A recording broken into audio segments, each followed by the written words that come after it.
اللہ الرحمن الرحیم۔ انکہی بات کے ساتھ وجیہ احمد صدیقی آپ کی خدمت میں حاضر ہے۔ آج کل آئی ایم ایف کی فرمائش پر پاکستان میں منی بجٹ پیش کیا جا رہا ہے، منی بجٹ، اور آئی ایم ایف کے غلام منی بجٹ کے حق میں رغب اللسان ہے۔ حکومتی اتحادی مخالفت بھی کر رہے ہیں لیکن عملی قدم نہیں اٹھا رہے۔ حکومتی اتحادی جانتے ہیں کہ عوام مہنگائی کا ذمہ دار پی ٹی آئی کے ساتھ ساتھ انہیں بھی سمجھتے ہیں، کیونکہ عمران خان کی حکومت قاف لیگ اور ایم کیو ایم کے 7 ووٹوں کی بیساکھی پر کھڑی ہے۔ یہ دونوں جماعتیں اگر اپنی بیساکھیاں واپس لے لیں تو یہ حکومت دھڑام سے گر جائے گی۔ دوسری جانب وزیر اعظم عمران خان اس قدر مذہبی بن رہے ہیں کہ اپنا وقت علماء کے ساتھ، اسکالرز کے ساتھ گزارتے ہیں۔ انہیں ملک کی حکمرانی سے کوئی دلچسپی نہیں ہے۔ اس حکمرانی کے لیے کہ ملک میں کیا ہو رہا ہے، عوام پر کیا بیت رہی ہے، کہاں مہنگائی ہے، کہاں مہنگائی نہیں ہے، وہ فلسفے کی گتھیاں سلجھا رہے ہیں۔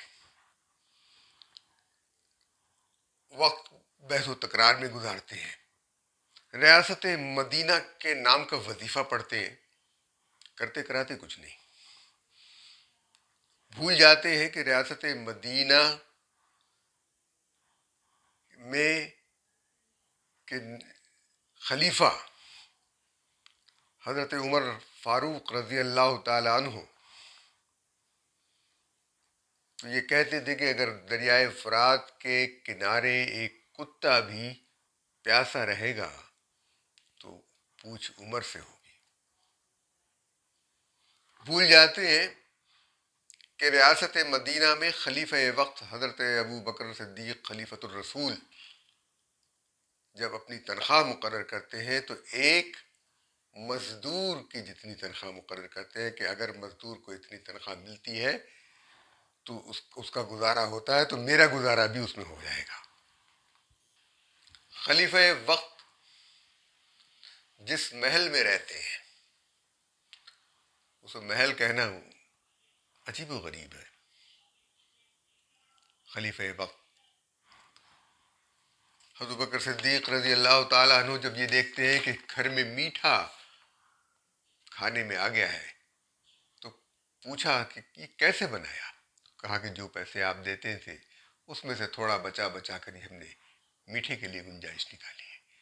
ان کا کتنا بچاتے تھے روز کے لیے؟ اتنا بچاتے تھے۔ وہ اپنی تنخواہ میں سے روزانہ کی مد میں سے اتنے پیسے، اتنے درہم کم کر دیے۔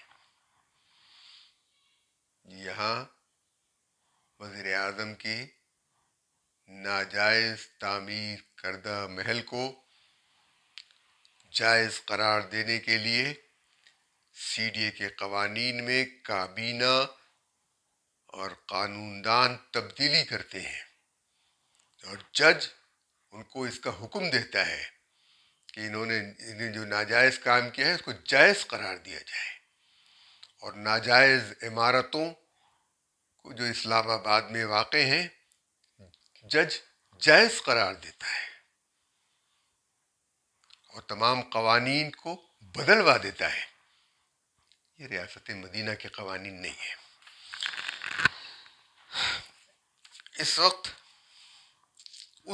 جب خلیفہ وقت تھے، جب حضرت ابوبکر صدیق رضی اللہ تعالیٰ عنہ، حضرت عمر فاروق رضی اللہ عنہ، حضرت عثمان غنی رضی اللہ عنہ، حضرت علی رضی اللہ تعالیٰ عنہ اور دیگر خلفائے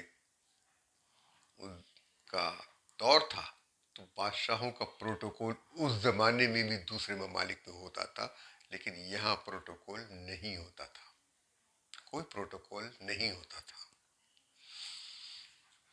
لیکن یہاں وزیر اعظم صدر کے آگے 85 گاڑیاں چلتی ہیں، لاکھوں کا ایندھن ضائع ہوتا ہے۔ اب منی بجٹ آ رہا ہے، عوام کی مراعات، عوام کی سبسڈیز کم کی جا رہی ہیں عوام کو، کہ یہ عیاشی کر رہے تھے۔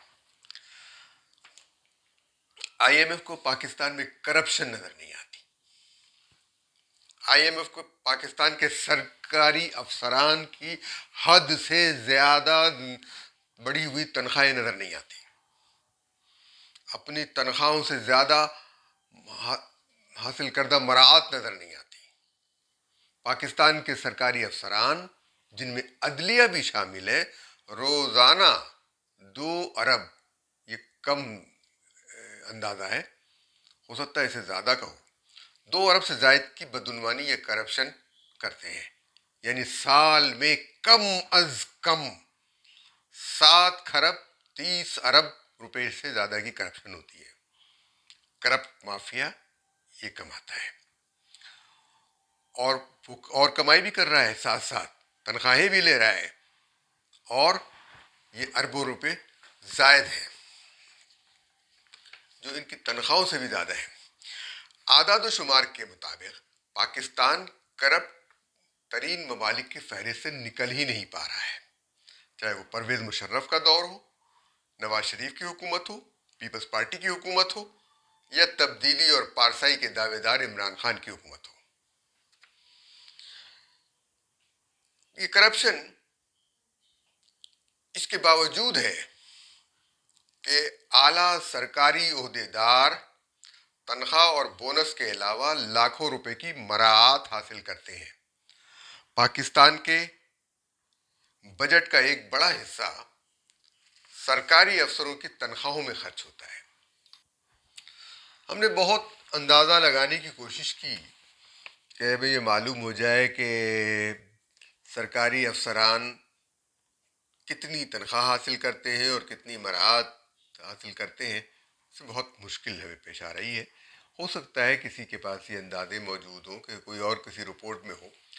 البتہ یہ چیز ملی کہ institute for development of economics یعنی پائیڈ کی رپورٹ میں انکشاف کیا گیا کہ سیکریٹری تعینات ہونے کے بعد گریڈ 22 کے افسر کی تنخواہ اقوام متحدہ کے افسر سے بھی زیادہ ہوتی ہے۔ دنیا میں دیگر ممالک میں مقابلے میں سب سے زیادہ تنخواہ اقوام متحدہ کے افسران کی ہوتی ہے۔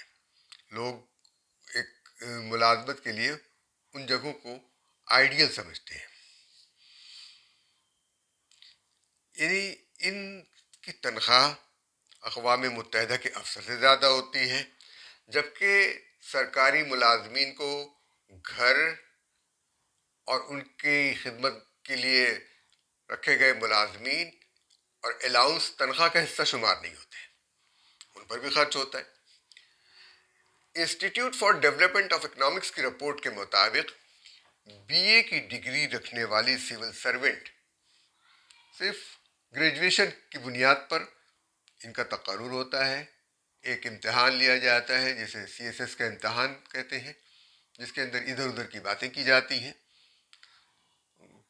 کسی شاعر کی تشریح اور یہ اور وہ، اور کھانے پینے کے آداب سکھائے جاتے ہیں، لباس پہننے کے آداب سکھائے جاتے ہیں، ملازمین کو اونچے اور نیچے ہونے کے معاملات سکھائے جاتے ہیں۔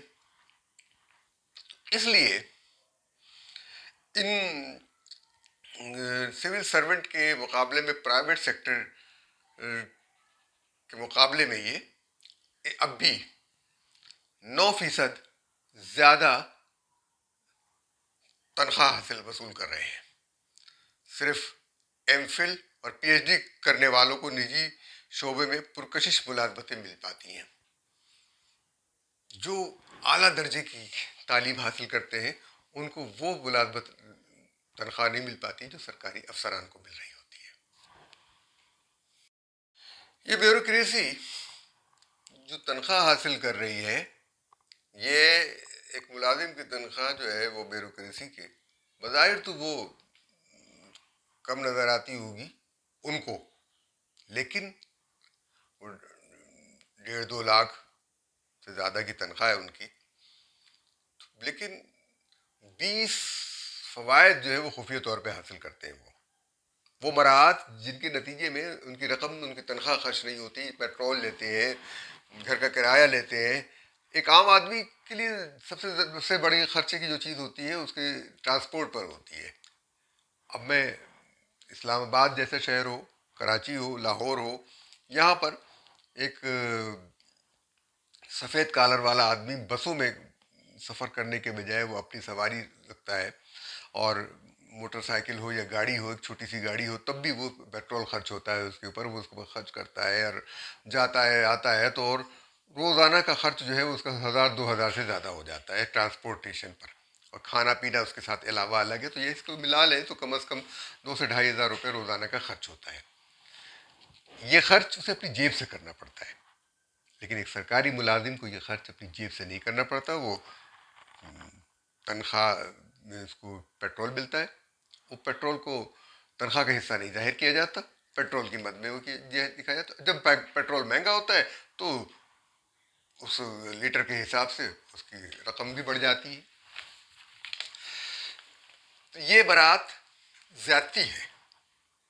ایک بیوروکریٹ اور جو پیٹرول کے اوگرا کے جو افسران ہیں ان کی تنخواہ اتنی بھاری ہوتی ہیں اور ان کی برات اتنی زیادہ ہوتی ہیں کہ وہ پیٹرول مہنگا کرتے وقت کوئی خیال ہی نہیں کرتے. اسی طرح بجلی کے افسران ہیں، ان کو مفت بجلی مل رہی ہوتی ہے. اسی طرح ٹیلی فون کے معاملات ہیں، ان کو مفت ٹیلی فون کالس مل رہی ہوتی ہے، انٹرنیٹ کی سہولتیں مفت مل رہی ہوتی ہیں. یہ ساری چیزیں انہیں مفت مل رہی ہیں. کیوں؟ یہ ہمارے ٹیکسوں پر پلنے والے ہمارا کیوں مفت کی کھا رہے ہیں. اور ہمارے لیے جو براعات، جو سبسڈیز ہیں، صرف 2 کھرب روپے کی ہیں. 2 کھرب معمولی رقم ہے اس حساب سے. عام اتنے 20 کروڑ 30 کروڑ عوام پر 2 کھرب کی رقم تقسیم کی جائے تو آپ سوچ لیں کتنی رقم ملتی ہے. ان براعات کو یہ ختم کر رہے ہیں. 2 سے 3 کھرب کی براعت اگر 3 کھرب ہو جائے تو عوام کو پیٹرول کی برات ختم کی جائے گی. اور احسان دھرتا ہے یہ شخص جس کا نام شوکت ترین ہے، یہ ہم پر احسان دھرتا ہے. وہی شخص جس کا نام باقر رضا ہے، یہ ہم پر احسان دھرتا ہے تنخواہیں نہ لیں.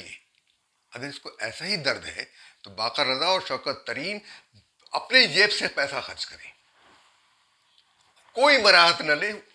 پیٹرول کا بھی پیسہ اپنی جیب سے خرچ کریں، گاڑی میں بھی اپنی پیٹرول ڈلوائیں، اپنی جیب سے پیسہ خرچ کر کے یہ قوم کی خدمت کریں. دوسرے دن یہ بھاگ جائیں گے. یہ غیرت مند لوگ نہیں ہیں. انہوں نے مراعات زیادہ صرف یہی نہیں ہے، پارلیمنٹ بھی ہے. پارلیمنٹ کے اراکین ہیں، یہ ہم سے ووٹ لیتے ہیں اس لیے کہ ان کو 1.5 لاکھ روپے کی تنخواہ مل جائے اور 2 لاکھ روپے کی مراعات مل جائے. 1.5 اور 2 کتنے ہوئے؟ 3.5 لاکھ. ایک عام ملازم کی تنخواہ کتنی؟ 20,000 روپے. انہوں نے بہت احسان کیا کرا سندھ میں کہ 25,000 روپے ہو جائے گی. کیا 25,000 میں ایک وزیر صاحب اپنا خرچ چلا سکتے ہیں؟ لوگوں پر ظلم نہ کریں. وزیر اعظم صاحب 25,000 میں اپنا گھر چلائیں. آپ دکھائیں بنی گالا کو 25,000 میں چلائیں، چھوڑ دیں بنی گالا، آپ جھوپڑے میں آ جائیں گے. آنا چاہیے. یہ جو ہے روزانہ، اچھا ٹیکسوں کی چوری الگ ہے. اتنا بڑا FBI کا نظام، یہ ٹیکس ہے، عوام ٹیکس چور ہے. 17% کے نام پر عوام سے ہر جگہ سے چوس رہے ہیں. صرف موبائل فون کا ٹیکس لے لیتے ہیں. PTA نے رپورٹ جاری کی کہ اس کے 18 کروڑ 32 لاکھ صارفین ہیں. 18 کروڑ 32 لاکھ صارفین. ان کا اوسط نکالا جائے تو 100 روپے کی رقم فی صارف لوگوں کو مل رہی ہے، اور ایسا 25 روپے کا زیادہ ٹیکس ہے. چلیے ہم 25 روپے مان لیتے ہیں. اس 25 روپے کو 18 کروڑ 32 لاکھ سے ضرب دے دیں، اور اس رقم سے جو یعنی مت سے جو رقم حاصل ہوتی ہے وہ 4 ارب 58 کروڑ ہے، 4.5 ارب سے زیادہ. اس 4.5 ارب کو 30 دنوں پہ ضرب دے دیجیے تو آپ کے ہوش اڑ جائیں گے. یہ یعنی اچھا چلیے یہ بھی. پھر اسی طریقے سے ہزاروں لیٹر پاکستان میں روزانہ پیٹرول اور ڈیزل خرچ ہوتا ہے. ڈیزل پہ یہ لیویز بڑھا رہے ہیں نا، ٹیکس بڑھا رہے ہیں تو، اور عملاً ابھی جو ہے ٹیکس بڑھائیں گے تو مزید عملاً 50 روپے ٹیکس کی مد میں حاصل کرتی ہے. جھوٹ بولتے ہیں کہ 30 روپے لیتے ہیں، 50 روپے سے زیادہ لیتے ہیں اور اس کو بڑھا رہے ہیں، 60 روپے تک لے جانے چاہتے ہیں. پاکستان میں 5,56,000 بیرل یعنی 88,40,04,000 لیٹر پیٹرول روزانہ استعمال ہوتا ہے، اور اس پر 50 روپے فی لیٹر پہ ٹیکس لیتے ہیں. یہ 50 روپے فی لیٹر ٹیکس لیتے ہیں. اس کو جو رقم روزانہ حاصل ہوتی ہے وہ 44,20,02,00,000 روپے. یہ ٹیکس کی رقم کہاں گئی؟ اس کا حساب کون دے گا؟ ایف بی آئی چوری کر رہا ہے، ٹیکس کا نظام چوری کر رہا ہے. دنیا میں نے آپ کو شروع میں کہہ دیا تھا کہ پاکستان ٹیکس کے معاملات میں دوسرے نمبر پر ہے، چوری کے معاملات پر اول ترین لوگوں میں ہے. اب یہ سرکاری ملازمین کی کوئی پوچھ تاچھ نہیں ہے. سول سرونٹ کی جو ان کو پلاٹ بھی مل رہے ہیں، سرکاری اسکیمیں بھی ان کی ہیں، ججوں کی بھی اسکیمیں ہیں سب کے، اور دوسروں کے گھر گراتے پھرتے ہیں اور مسجد گراتے پھرتے ہیں جو جائز طریقے سے بنی ہوئی ہیں. اللہ کا گھر گرانے پہ ان کو اتنا ظاہر تکبر اور فرونیت آئے گی تو اللہ کا گھر بھی کیا چیز رہ جائے گی ان کے نزدیک. اللہ کا گھر بھی گرائیں گے یہ. میں اب یہ جو ہے وزیر اعظم کی تنخواہ جو ہے ہمارے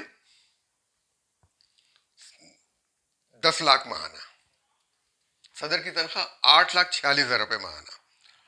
اچھا ان کو ٹیکس، بل، بجلی کا بل، یہ کھانا پینا سب کچھ حکومت دیتی ہے. اس کے باوجود بڑے غریب لوگ ہیں، اپنی جیب سے نہیں کھاتے. یہ دونوں اپنا گھر جو لیا ہوا ہے وہ بھی وزیر اعظم ہاؤس کے خرچے میں چلتا ہے دونوں کا. کوئی ایوان صدر کا جو ہے کراچی والا بھی وہ بھی ایوان صدر کے خرچے پہ چلتا ہے. کس بات کے مراعات لے رہے ہیں؟ کس چیز کا احسان ہم پر ڈال رہے ہیں اور ہم پر مصیبتیں ڈالتے ہیں. اچھا جی، سابق جج ثاقب نثار 10 لاکھ روپے ماہانہ پینشن دی جاتی ہے جو ان کی تنخواہ کا 85% ہے. تنخواہ کا 85%. ارے 50% لے لو تنخواہ کے تو بھی بہت ہوگا. 10 لاکھ پینشن، یہاں غریب آدمی کو 25,000 نہیں مل رہے. اور انصاف کے قدر یہ ہے کہ ہزاروں لاکھوں مقدمات التوا میں پڑے ہوئے ہیں. توہین عدالت یہ جج خود کر رہے ہیں. جج جو ہے خود توہین عدالت کے مرتکب ہو رہے ہیں، توہین انصاف کے مرتکب ہو رہے ہیں. اور جس شخص نے پاکستان کو تحفظ دیا وہ کس قسم پرسی کے عالم میں مرا. ڈاکٹر عبد القدیر خان جو دنیا کی بالکل بہت اچھی ملازمتیں، اچھی پیشکشیں چھوڑ کر صرف پاکستان کی حفاظت کی خاطر پاکستان آیا، اس کی تمام پینشن روک لی گئی، اس کی مراعات چھین لی گئی اور وہ بہت بری حالت میں اس دنیا سے گیا.